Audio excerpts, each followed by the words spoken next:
Hello there, it's Sev here from Three Counties Motorhomes, and welcome to the video guide on this control panel here that we see commonly fitted by Autohaus in their camper vans.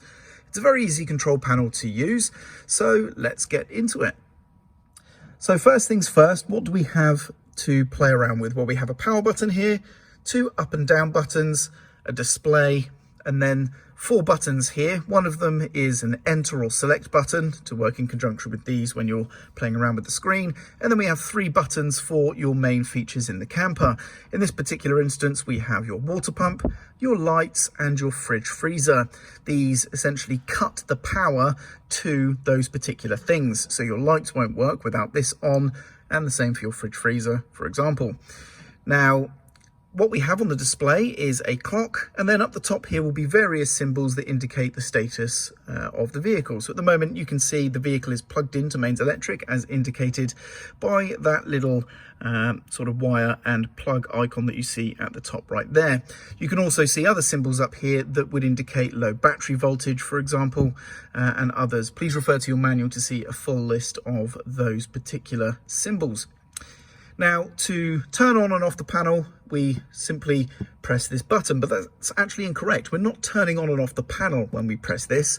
We're turning the master on and off, as you see briefly shows up on the panel there. So master off, and then you'll see master on just there. Very, very brief. It's easier to see that with the naked eye than how the camera picks up the changes in the light as we do so. But as you can see, it's turning the master on and off. So turning it off now, you can see the panel is still on. So the master that we're turning on and off with this power button is actually just the leisure battery's 12-volt power.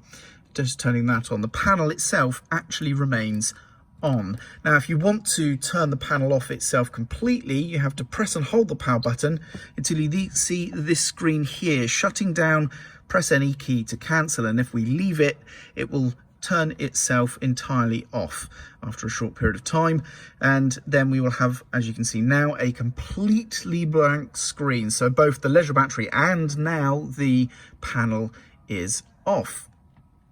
So to use the panel again, to turn it back on, we can press any button. It doesn't matter what button we press, all it will do is bring the panel itself back to life. So let's, for example, press the up arrow, and that should, after a second or so, turn the panel itself back on.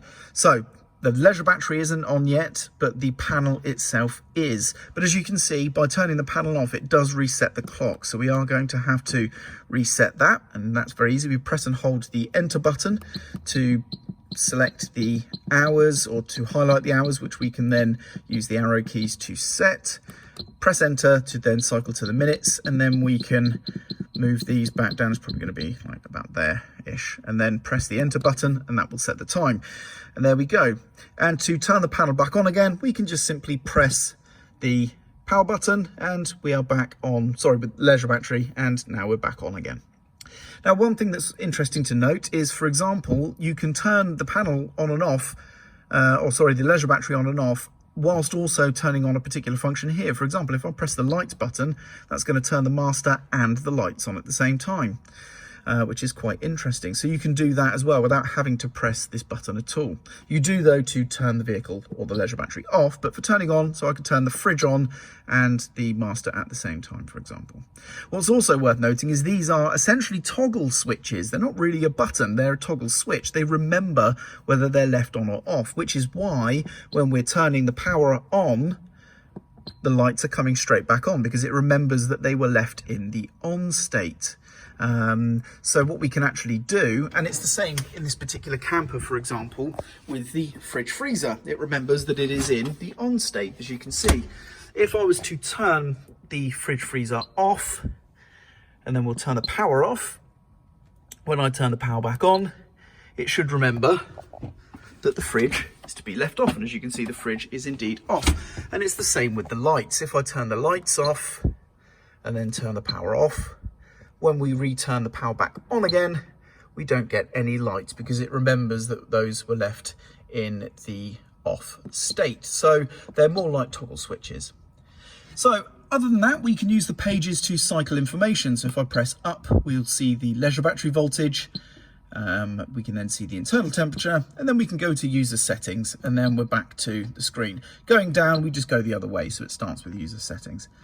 Going into user settings, we can just change some basic settings for the panel, all pretty self-explanatory, but I will just quickly run through them. So at the top here we have contrast, gone past it, contrast, sound, whether or not this beeps basically, charge the vehicle battery is on. We then have standby, so that's the standby, I think that's the duration it takes to turn the backlight off, or it could be how long it takes to hold this before the power itself shuts down. A leisure battery low voltage alarm, whether that's on or off, same for a fuse alarm. Shut the panel down immediately. We can see the firmware version number, and then exit back to the main menu again, and then we're back to here. And there we go. And that's it. That's how you use this control panel that you see in Autohaus camper vans. I'm Sev. I hope this video has been useful for you, and thank you very much for watching.